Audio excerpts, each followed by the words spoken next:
The following Stealing the Mind Bible Conference presentation is by Carrie Stewart Parks and is entitled, How to Tell If Someone is Lying. For a free catalog of all of our tapes and books, call Compass at 1-800-977-2177 or on the web at compass.org. Well, I'm delighted to be here this afternoon with you folks. Tom DiBartolo was a decorated Sheriff's Department deputy who worked there for 19 years. He was a real-life hero. On the evening of November 2nd, 1996, Tom DiBartolo went for a walk in a North Spokane park with his wife, Patty. Patty didn't return from that walk. The 39-year-old mother of 5 children was shot execution-style in the head. DiBartolo was shot in the side trying to defend her. Less than a week later, I was invited in to interview DiBartolo and draw the face of the person he said shot his wife and him. Halfway through that drawing, I knew something was very, very wrong. I knew DiBartolo was lying to me, that he had shot his own wife and then shot himself in the side to hide it. I had to testify on that case, and I became fascinated. By the way, somebody did ask me, he is in prison now, first-degree murder. I had to testify on that, and that created in me a fascination with signs of deception. How do you know when someone is lying to you? Well, Bill Perkins, a couple years after that, invited me to come to a conference such as this and to speak on this subject, but from a biblical perspective. Now, my training was to train law enforcement officers, and all my material was law enforcement materials. And he said a biblical base, and I thought, okay, what do I know? Let's see, Ananias died, and there was Satan, the guy, yeah. But I wasn't sure what I could come up with. Once I got into the Word, I was fascinated, because here in the Bible were law enforcement textbook examples of deception as if it were written for today's people. I was so excited, I called Bill up right away, and I said, Bill, I can't believe it. This is going to be such a great talk. I'm going to call it, The Bible is Full of Lies. He didn't actually like that particular topic.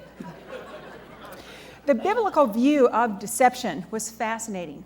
First of all, deceive, lying tongue, false witness are mentioned almost 200 times throughout the Bible. The direction against being a false witness is the 9th of the 10 Commandments, 2 of the 7 abominations of God. It's forbidden in the Christian community. It's an expression of evil, conceals hatred, leads to pride and oppression, and Satan is the father of lies. Furthermore, lying and deception are incompatible with the divine nature of Christ.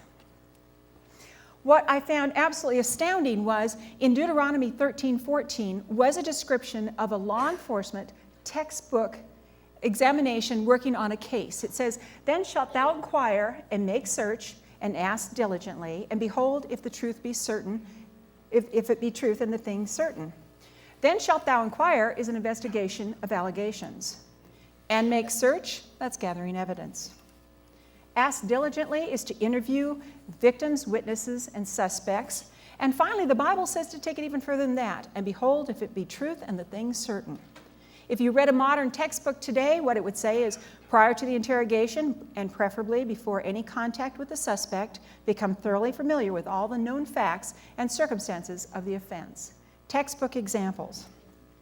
Now, when I first started presenting this topic a couple of years ago, Bill Clinton was in office, and there was a lot of interest in the topic. And I thought when he left, I would have a bit of a problem. Well, first of all, I was going to run out of material, because the man was astounding.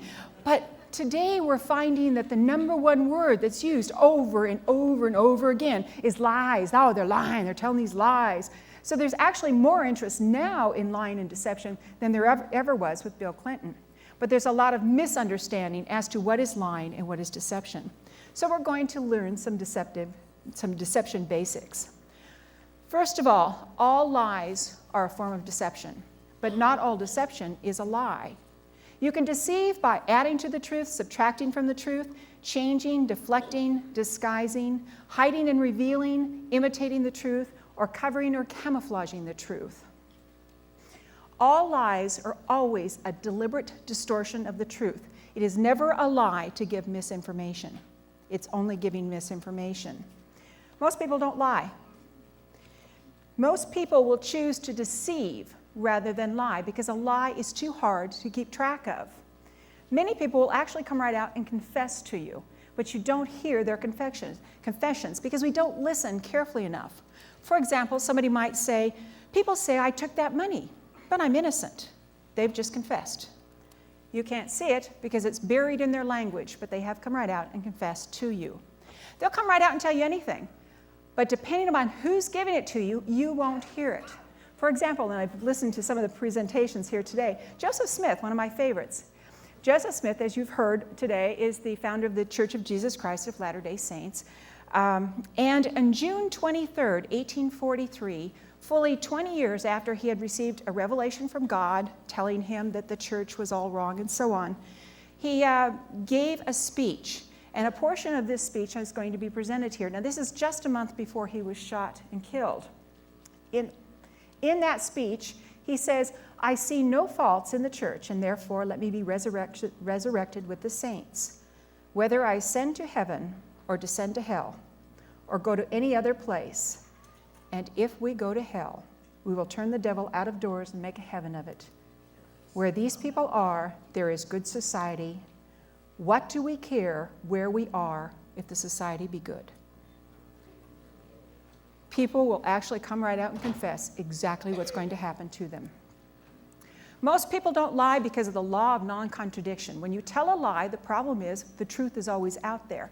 The law of non-contradiction states two propositions cannot both be true if one affirms while the other denies the same thing in the same time at the same respect. So if I say I've got a red dress hanging in my closet right now, and then I say I don't have a red dress hanging in my closet right now, both of those may be false. One may be false, but they can't both be true. Contradiction contradicts what you've said. And most people can't keep it straight. That's why they don't lie. They'll deceive. A good example of this is a gentleman named Gary Condit. Gary Condit had what we call memory failure. It occurred in a 24-hour period. He wrote a letter to his constituents on August 22nd of 2001, where he said, let me back up and say, for those of you who don't know Gary Condit, he's the one that had the affair with Chandra Levy. So we'll catch you up on that one. I will be interviewed on television, and hopefully I will be able to answer questions to help people understand. Okay, so now we're going to look at the interview that he had that's going to help you to understand. This interview occurred the next day with Connie Chung, and she asked the question, did you have a romantic relationship with Chandra Levy? Condit answered, well, once again, I've been married 34 years, and I've not been a perfect man. I've made mistakes in my life. But out of respect for my family, out of a specific request by the Levy family, it's best I not get into the details of the relationship. Now do you understand? When we look at deception clues, there's essentially 4 areas we look. Physical clues, verbal clues, nonverbal clues, and written clues. And we're going to look at 2 of those today. We're going to look at physical clues and verbal clues. Before I start, I always have to, when I'm talking about physical clues, I have some cautions for you. First of all, you're not going to be an expert after 45 minutes of sitting and listening to me. You'll be better, but you won't be an expert. Secondly, the examples I'm going to give are just examples. I'm not stating that a particular person is lying at a particular point, and in many cases, I've actually shown you truthful statements to show what it looks like. Before you can establish that anybody is lying, you have to establish a baseline. What is that person like at that particular time? It is a deviation from that baseline that tells you they're being deceptive or they're hiding something. And it has to be a deviation that occurs in a cluster behavior. There is no single universal sign of deception. There's no one thing. Okay, no, wait. No, okay. I want to be thorough. I want to make sure you folks really have the whole picture there. So there are 2 signs that they're so rare, but I want to be thorough here. The first is if the person is talking to you and the nose starts to grow. That is known as the Pinocchio factor, and it is one of the 2 universal signs. The second one is if, as they're talking to you, their pants catch on fire. This is called liar, liar, pants on fire, and we call it spontaneous trouser combustion. So, beside those 2 single examples, there is no one universal thing. So if you have been taught that a person sitting there folding their arms and legs is crossing behavior and they're closing you out, it has no meaning. It could be they're cold. It has no universal meaning. It has to be cluster 3 or more behaviors.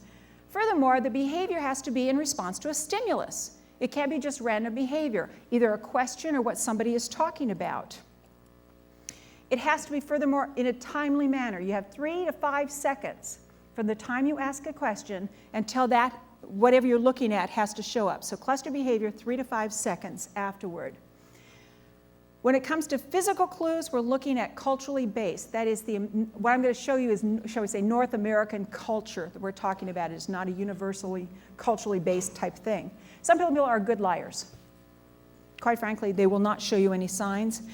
Stress and deception look very much alike. So what you could be looking at is not a person deceiving you. It could be a person that is very stressed by the situation.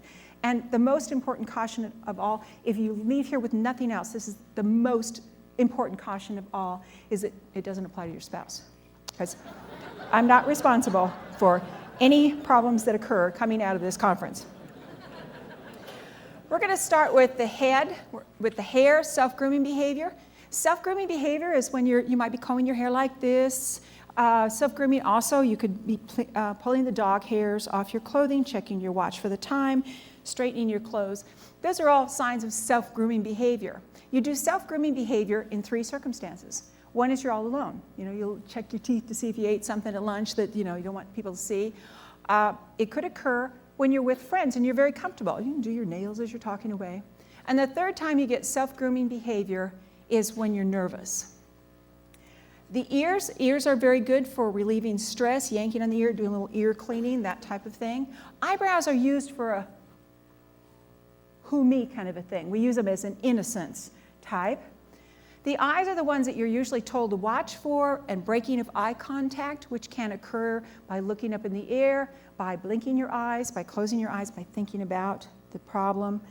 That's a change of behavior, breaking of eye contact. Remember, no one thing counts. The nose. The nose can relieve a lot of stress by tugging or rubbing or even socially unacceptable nose handling behavior. With the mouth, what you're looking for is rolling the lips, hands over the mouth, any kind of pulling back, because you're literally holding that information in. Oh, where did that come from? Hands and arms. You can drum your fingers, you can cross your arms, you can flip your hands. These are all stress relievers. Illustrators. Now, in Illustrator, Rick and my best friend is Frank Peretti, and Frank Peretti cannot talk with his mouth. He calls it the Italian overhead, and he's doing all this sort of thing. An illustrator is a person who talks with their hands. Well, that doesn't mean anything unless all of a sudden they stop. That has meaning. A person who gives emblems. Now, an emblem can be, in North American culture, A-OK or peace, or a particular emblem that you all recognize as the one-finger wave. These particular emblems mean exactly what they mean. That is, if a person is doing it, they don't know they're doing it, by the way, but whatever they're doing to you, that's what they're thinking. They're just doing it unconsciously. Legs can be kicking behavior. See, I check out here to see if anybody's kicking their legs. That means get on with it, get on with it.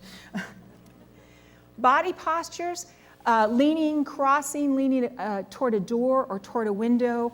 Any of these behaviors are what you're looking at. Now, there are 3 particular body language things I want you to be very aware of. It occurs in certain people.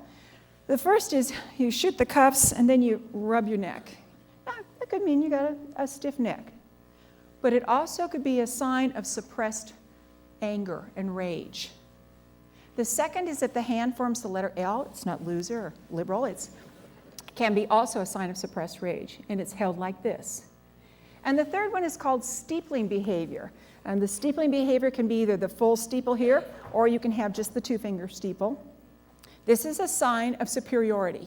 If a person is steepling you, they believe themselves to be superior to you.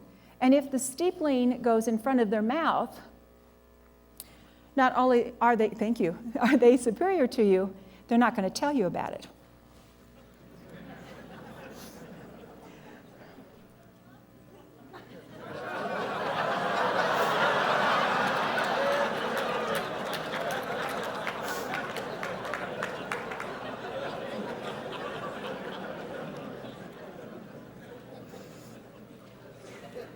Verbal deception basics. We're going to look at language now. And you can look at language as being like a stream of water. And as the stream is going along, as people are talking to you, there's going to be boulders in that stream that you can see. Those are the obvious things that they're going to avoid or get around. But also when you see a stream, the stream will have motions like this that tell you that there's something underneath there. There's rocks or there's eddies. There's something going on at the bed of that stream, and the water is flowing over it. Well, this happens in language when people deceive you or they're hiding something from you.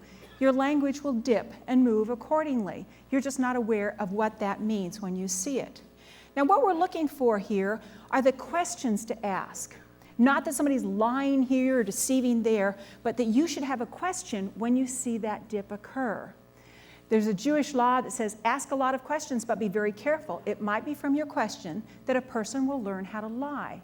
What they mean by that is you might, for instance, if you were doing an interview, well, if you were a cop and doing an interview, and if you said, did you go to Mrs. Jones's house to see Mrs. Jones? And the suspect said, no, I didn't, because he went to Mrs. Jones's house to kill Mrs. Jones. He has answered you truthfully, but he still lied. Your question allowed him to lie to you. So a couple of the verbal deception basics here. Every word counts. Every word that a person says means something. What is said cannot be added to or subtracted from. You have to take every word at face value. What is not said? Missing information. Now, you'll see missing information when someone says, well, after a while I, or since that time I, or whatever, where there's an indication that there's a passage of time that they're not accounting for.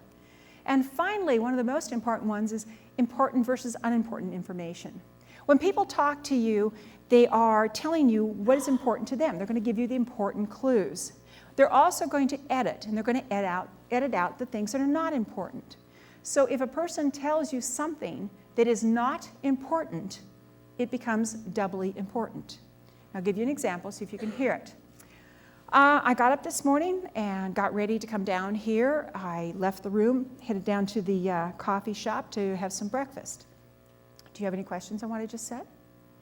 I just gave you a clue. I left the room. Of course, I had to leave the room. The only way I can get to the coffee shop, unless they come up to me, is I've got to leave the room. So my question would be, what happened to you in the room? Because I've told you a remarkably unimportant piece of information. I left the room, and I didn't have to say it. So that's your question. What happened in the room?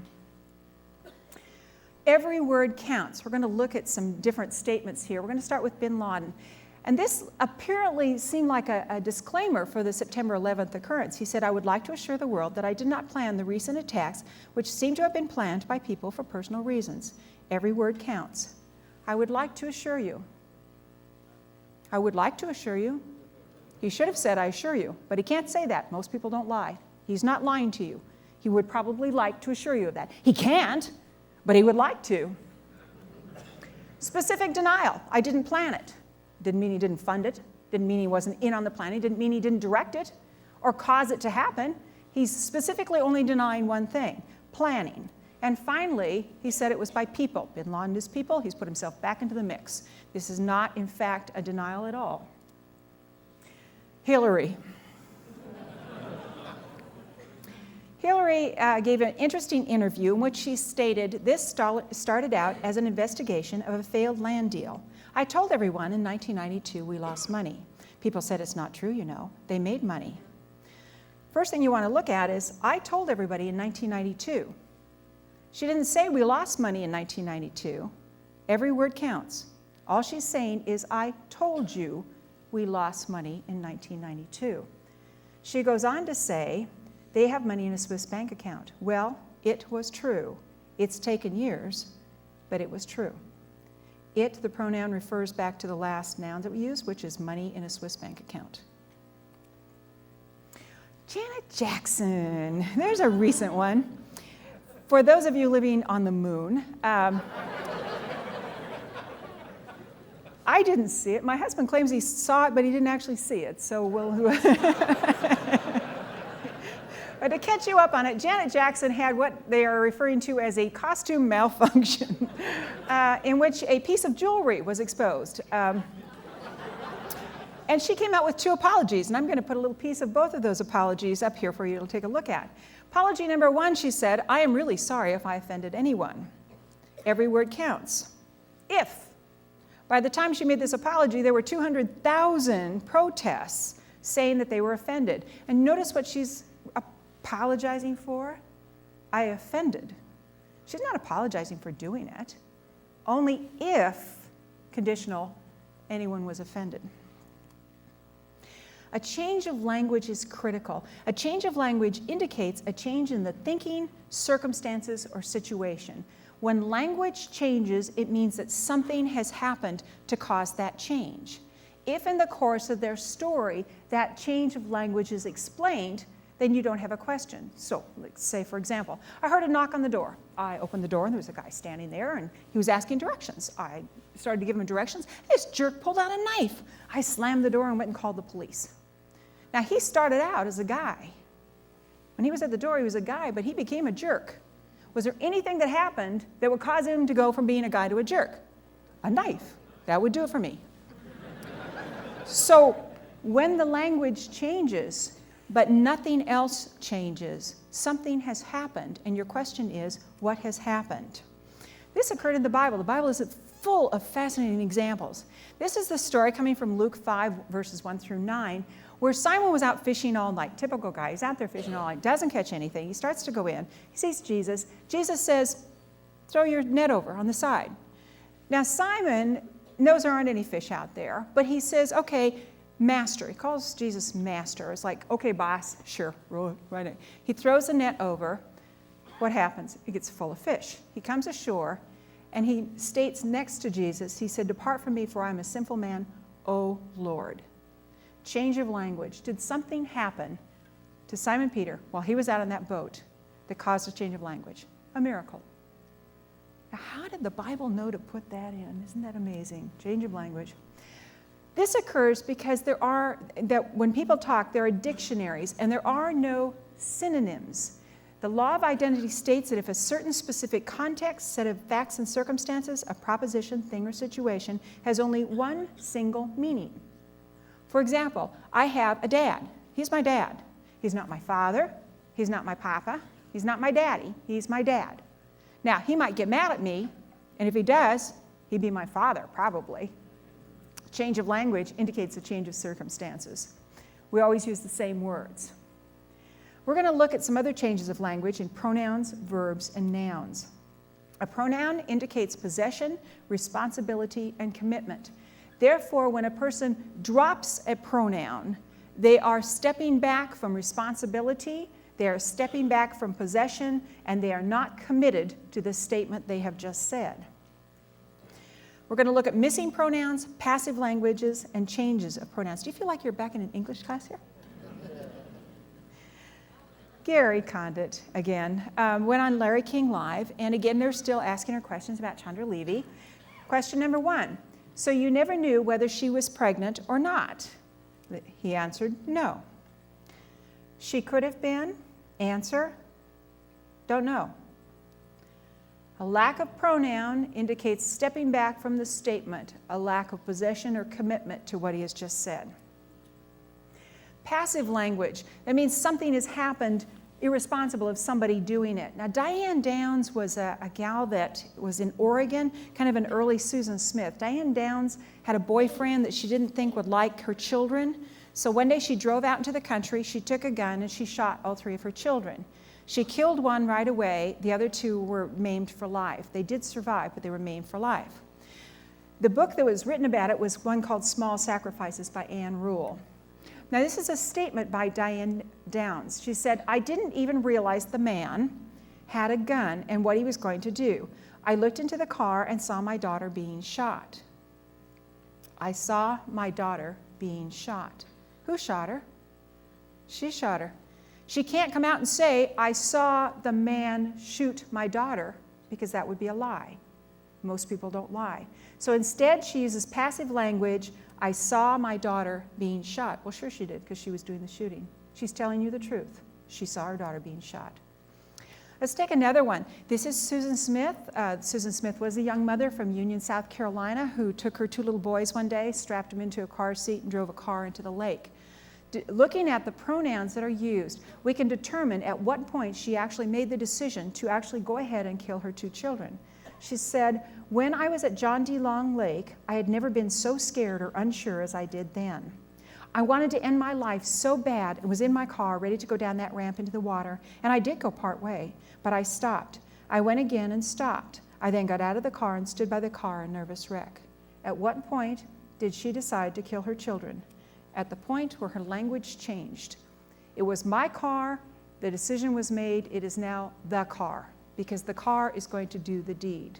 This is the language change we're looking at. Did anything else change in her statement?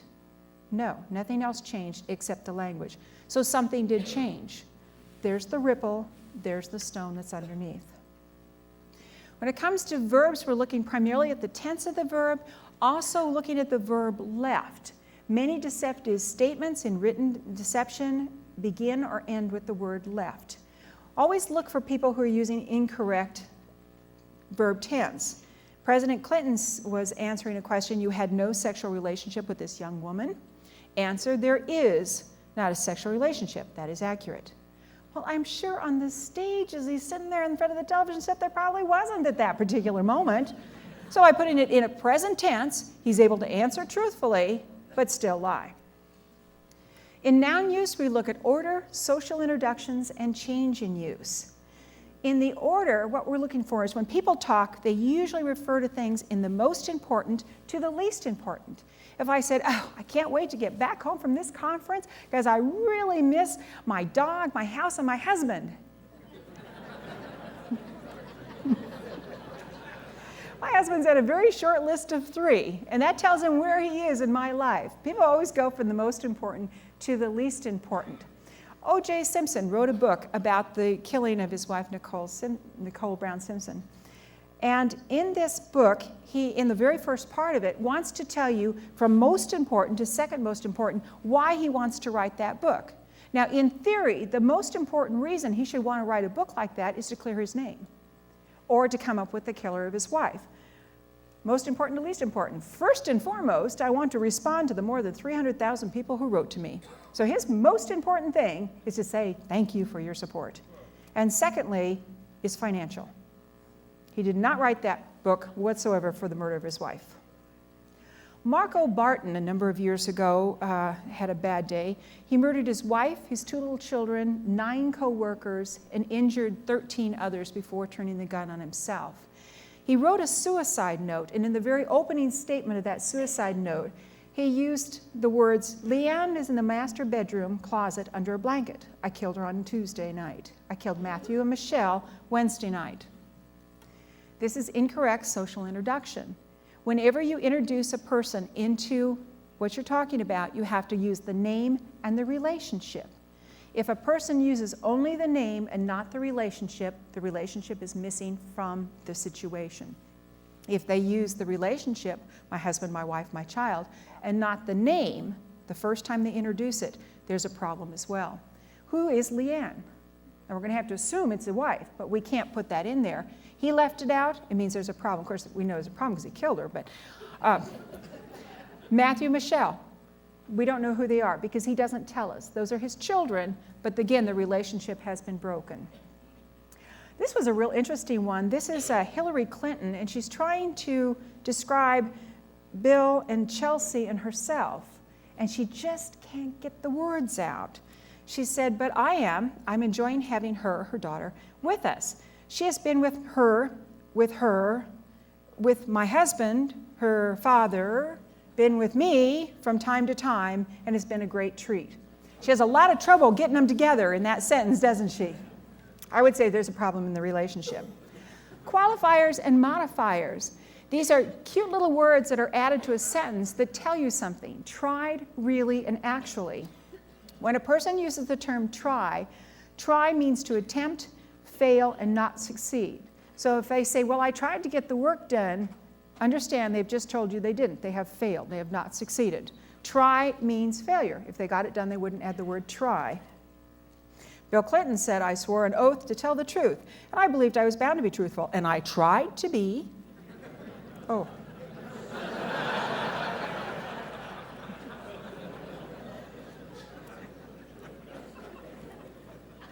Really and actually. Really and actually are unnecessary words. If you remove them from any statement, they don't actually add anything to that statement. When a person adds really or actually, it oftentimes means the reverse. I really tried to do something means quite the reverse of that. Back to Bill Clinton again. He's referring to Jennifer Flowers, and he said, I didn't really hear from her. Of course, that was an out-and-out lie. He did, in fact, hear from her. So if he said, I didn't hear from her, it would be a lie. So if he adds the word, the modifier, I really didn't hear from her, we can add a lot into that really, and it allows you to get away with it. Back to Janet Jackson again. She stated, my decision to change the Super Bowl performance was actually made after the final rehearsal. She's added the word actually. Does that mean it was made then? Absolutely not, especially since she purchased her little piece of jewelry 1 week before the Super Bowl, and she only bought one. I didn't do it.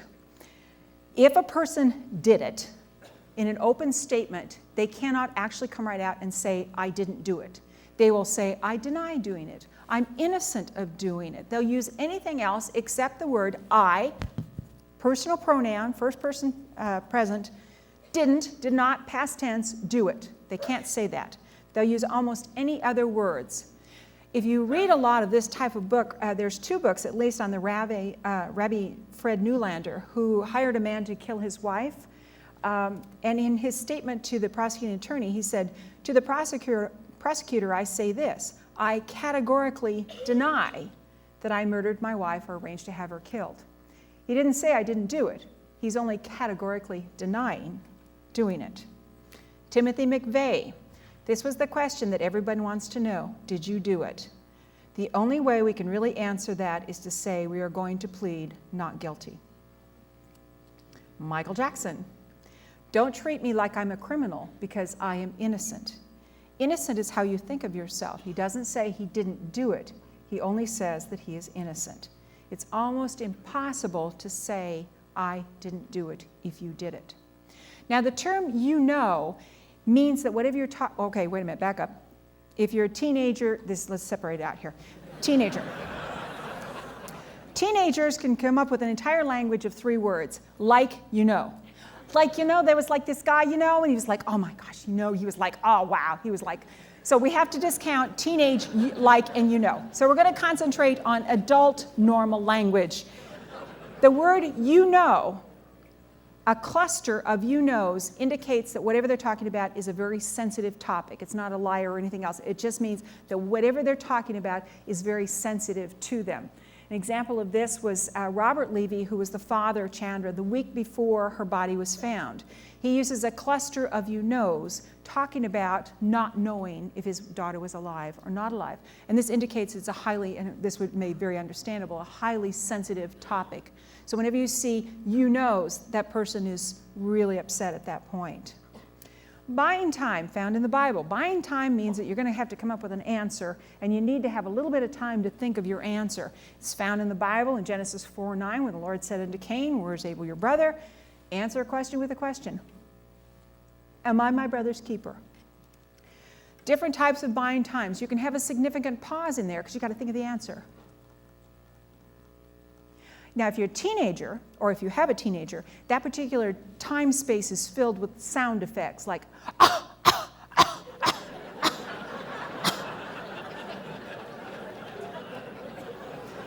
answering a question with a question, saying that's a good question, why do you ask that question? That's a difficult question, that's a hard one, that's a toughie. Boy, and you know, I think your question deserves an answer, and I'd like to think of an answer as soon as I think of but that's a good question, and I want to answer your question.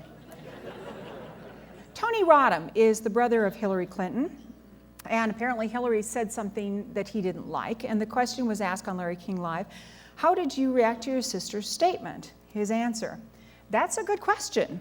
How did I react to Hillary's statement? I can understand it, you know. She was disappointed, and you know. My sister is That's a tough question, Larry. In James 5:12, we actually have 3 signs of deception that are fascinating. But above all things, my brethren, swear not, neither by heaven, neither by earth, neither by any other oath. Let your yea be yea, and your nay be nay, lest you fall into condemnation. But above all things, my brethren, swear not. Swearing, I swear on my mother's grave this is true. I swear this is true. I swear on a stack of Bibles. I swear to God. Or calling upon the name of the Lord knows this, using the name of the Lord. Anything like that, immediately sit up and take notice, because they're going to give you a whopper coming up. Susan Smith, I know right here, she said, touching her heart, what the truth is. The Lord and myself both know the truth. She's telling the truth, isn't she? I did not have anything to do with the, what? Abduction? She didn't abduct her children. She can't abduct your own children. She killed them. She's telling you the truth, and she's still lying. But let your yea be yea, meaning yes be yes. In law enforcement, this is called rambling dissertation or verbal garbage. You ask a simple yes-no question. You know, were you out late last night? Yes, no. And the answer comes in this massive stream of words. Okay, let me explain what happened last night, because you really need to know about this, because that is really a good question. And I really want to answer your question, and we'll get to the answer here very shortly. An example of this is Bill Clinton when he was asked a very simple question. Did you ever happen that you and she, meaning Monica Lewinsky, went down the hallway to the Oval Office to the private kitchen? Yes, no question. Bill Clinton's answer. Somewhere in there is his answer.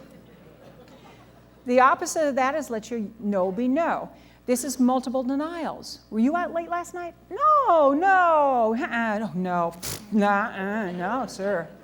Monica Lewinsky was asked a question, and that's not listed as an intimate encounter. No, it's not. No, it's not.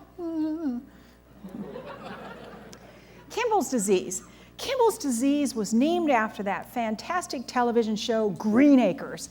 You remember Hank Kimball was the Green Acres guy that would come around and he'd say, hey, it's a beautiful day today. Well, okay, maybe not a beautiful day. It's a great day today. Well, maybe not a great day. Well, it's okay day. You make a statement and then you immediately start to modify it until the statement is actually correct. And he was the classic example of Kimball's disease. We have it all over the place. No parking statement, except between the hours of 9 a.m. and so on. An example of Kimball's disease is from the Church of Jesus Christ of Latter-day Saints. In their Articles of Faith, on page 42, it says, God is omnipresent. God is everywhere at once. We all agree with that. You all agree with that? God is everywhere at once. Okay, I go along with that. Oh, by page 43, we've got to modify it. But that does not mean that the actual person of any one member of the Godhead can be physically present in more than one place at any one time. And by the bottom of page 43, we come right out and say, God's person cannot be in more than one place at any one time. Minimizing. This is done a lot where you have to minimize or make light of something. A lot of times we're dealing with pedophiles. They make light of what happened. They say, well, I tickled the child and what have you. But the absolute granddaddy of all minimizing comes from the Jehovah's Witnesses off their webpage. They make the statement, the 7 times will end in AD 1914. And they go on to say, not all that was expected to happen in 1914 did happen. Now, they thought the world was going to end in 1914. So my question is, what happened? I mean, you think the world ending is like kind of an all-encompassing thing? So what was left that they expected to happen, that did happen, if the world was supposed to end in 1914? Equivocation means to speak in ambiguities or to hedge. And all of you know this classic example of Bill Clinton and the meaning of the word is. Most of you don't know how beautiful this statement originally was, though.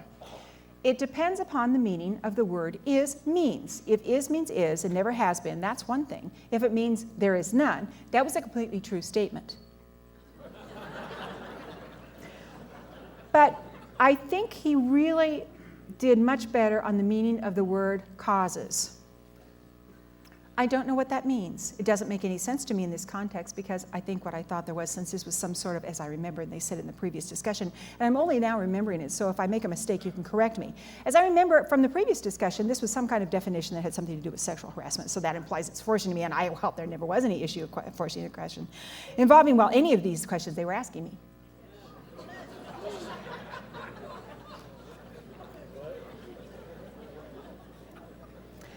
Speech dysfunction. Speech dysfunction doesn't mean a person who can't speak. Speech dysfunction is a person who's talking along and you ask them a sensitive question and all of a sudden their mouth goes blah, blah, blah, blah, blah, and they can't talk anymore. They just kind of fall all apart.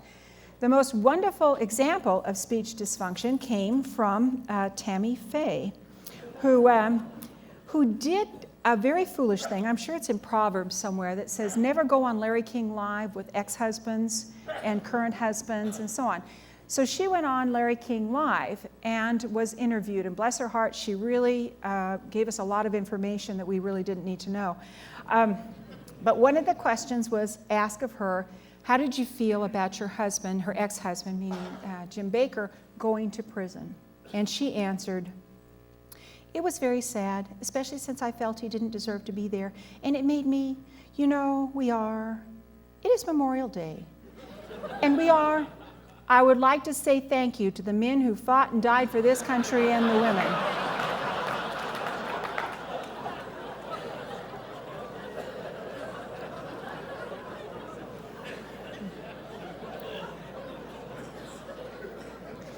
The prophet Jeremiah said in verse 9 that our habitation is in the midst of deceit. And that could be our society here today. We are, in fact, living in the age of deceit. We can't do anything about people lying to us, but we can arm ourselves so that we can recognize their lies and we can protect ourselves and our families. And most importantly, if someone does, in fact, do this to you next time, I want you to all remember to just do one of these right back.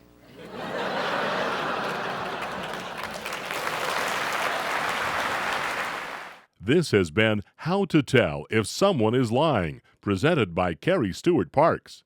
If you'd like to purchase this presentation on audio, video, or DVD-R, or receive a free tape catalog of over 100 top Bible teaching videos on dozens of subjects, call Compass 1-800-977-2177 or on the web at compass.org.